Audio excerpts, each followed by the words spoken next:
జై తెలంగాణ. అందరికీ నమస్కారం.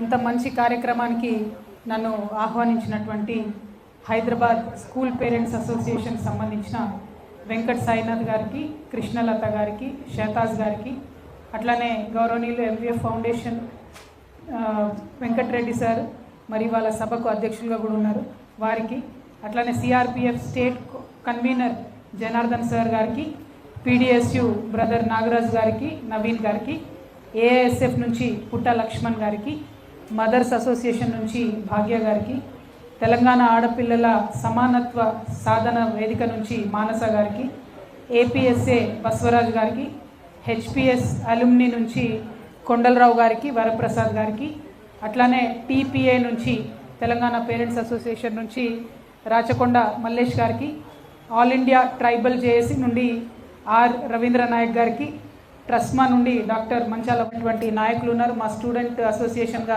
ఇదివరకు చేసినటువంటి రాము యాదవ్ ఉన్నారు. ఇవాళ వాస్తవానికి ప్రతి ఒక్కరం ప్రపంచవ్యాప్తంగా సమానత్వం కోసం కానీ, స్వేచ్ఛ కోసం కానీ, కనీస మానవ విలువలు ఈ ప్రపంచంలో వర్ధిల్లాలి అంటే, ప్రతి ఒక్కరం కూడా ఇంటలెక్చువల్గా ఎంతో కొంత డెవలప్ కావాలి అంటే కంపల్సరీ విద్య అనేది ఉండాలనేటటువంటి ఆలోచనకి ప్రపంచవ్యాప్తంగా అందరం కూడా వచ్చాం. అది బీద దేశమా, గొప్ప దేశమా, అమెరికా లాగా క్యాపిటలిజంని ఎంకరేజ్ చేసే దేశమా, లేకపోతే లిబరల్ ఐడియాలజీతో ఉన్న దేశాలా అన్నటువంటి భేదం లేకుండా ప్రతి ఒక్కరం కూడా చదువుకు చాలా ఇంపార్టెన్స్ ఇస్తున్నటువంటి సందర్భాన్ని మనం గమనించుకోవాలి. మరి చదువు ఫార్మాట్ ఏంది, ఫార్మల్ ఎడ్యుకేషన్ సిస్టమ్ ఏంటిది, ఆ ఫార్మల్ ఎడ్యుకేషన్ అనేటటువంటిది అది ఆ పిల్లల్ని కన్నా తల్లిదండ్రుల బాధ్యత మాత్రమేనా, లేకపోతే మొత్తం యావత్ సమాజాన్ని నడిపించేటటువంటి విద్యా సంస్థలలో చాలా సంస్థలు రాజకీయ నాయకులు ఉన్నాయి. కేవలం తెలంగాణలో కాదు, యావత్ భారత్. నొప్పి ఉన్నప్పుడే మందు కావాలి. ఇప్పుడు పేరెంట్స్కి మే నెలలో బాధ ఉన్నది, నొప్పి ఉన్నది వాళ్ళని నేను తెలంగాణ రక్షణ సేన తరఫున డిమాండ్ చేస్తూ ఉన్నాను. మరి ఇక్కడ ఉన్నట్టు ఆయన జాగీర్ ఉంటే దాన్ని తీసి స్కూల్ పెట్టుకోమని ఇచ్చినటువంటి సంస్థ. అంటే ఎసెన్షియలీ ఒక్క ప్రభుత్వం ఆధ్వర్యంలో నడవాల్సిన స్కూల్లో ఇట్లా ఫీజు పెంచుతారు. రేవంత్ రెడ్డి గారు విషయం మీకు తెలుసు, మాకు తెలుసు, అందరికీ తెలుసు. వాళ్ళందరూ ప్రభుత్వ పెద్దలు ఉన్నారు. ముఖ్యమంత్రి ఇక్కడ డొనేషన్ ఇచ్చిపోయింది మొన్న. ఆ డొనేషన్ లెక్కలు ఏమైపోయినాయంటే తెలియదు, ఎవరు చెప్పరు. నేను డిమాండ్ చేస్తున్నాను. అంటే ఎందుకు అంత స్ట్రెస్ చేసి నేను హెచ్పిఎస్ని చెప్తున్నా అంటే అది ప్రభుత్వ రిక్వెస్ట్. బడ్జెట్ స్కూల్స్ ఇందాక వరలక్ష్మి గారు మాట్లాడింది.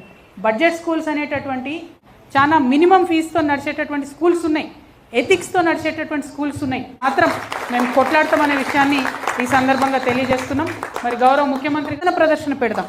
తల్లిదండ్రుల తరఫున మనం ఖచ్చితంగా మాట్లాడాలి. ఎందుకంటే ఇక్కడ ఇది మా బాధ, మా దుఃఖం, మా ఆడబిడ్డలు చదువుకోవాలనుకుంటున్నాం మేము. కాబట్టి ప్రభుత్వాన్ని రిక్వెస్ట్ చేసే ఎంఎస్ నెంబర్ 7 అని తీసుకొచ్చారు. This is nothing but fee రియంబర్స్మెంట్ని బొందబెట్టరెడ్డి గారు అన్నారు నాతోని. ఆపోజిషన్లో ఉన్నప్పుడు బాగానే వస్తారమ్మా, అధికారంలోకి వచ్చినాక వస్తారా రారా అని. తెలంగాణ ప్రజల ఆశీర్వాదంతో మీలాంటి మేధావులందరి విద్యకు వైద్యానికే ఖర్చు అయిపోతుంది. ఒక రైతన్న ఉంటాడు సార్ ఊర్లో, ఆదిలాబాద్లో ఎక్కడనో, ఆయనకు రైతు బంధమెంటే టేకప్ చేయాలని ఒక సిన్సియర్ ఆలోచనతో, ఒక ఇన్డెప్త్ అనాలిసిస్తో బడ్జెట్. ఎందుకు ఈ మాట చెప్తున్నా అంటే ఒక బాధలోంచి, ఒక దుఃఖంలోంచి, ఒక ఆవేదనలో ఎట్టి పరిస్థితుల్లో ఉచిత విద్య, ఉచిత వైద్యం ఖచ్చితంగా దాన్ని ఎడ్యుకేషన్ కోసం ఒక పర్మనెంట్ కమిషన్ ఉంది. దాంట్లో ఒక రిటైర్డ్ జడ్జి గారి ఆధ్వర్యంలో 7 మంది మోడల్ నచ్చదు కానీ సార్, జనరల్గా నచ్చదు. నేనైతే నాకు డిఎన్ఏ కూడా సరిపోదు గుజరాత్తో కానీ. అంటే బాధ ఉంది, ఇప్పుడు నొప్పి ఉంది, ఇప్పుడు ఫీజు కట్టే అవసరం ఉంది, ఇప్పుడు తల్లిదండ్రులకు బాధ ఉంది కాబట్టి పార్టీ కావచ్చు, ఆల్ ఇండియా ఫార్వర్డ్ బ్లాక్ కావచ్చు, అట్లా కలిసి వచ్చే ప్రతి పార్టీని కూడా నేను అప్పీల్ చేస్తాను.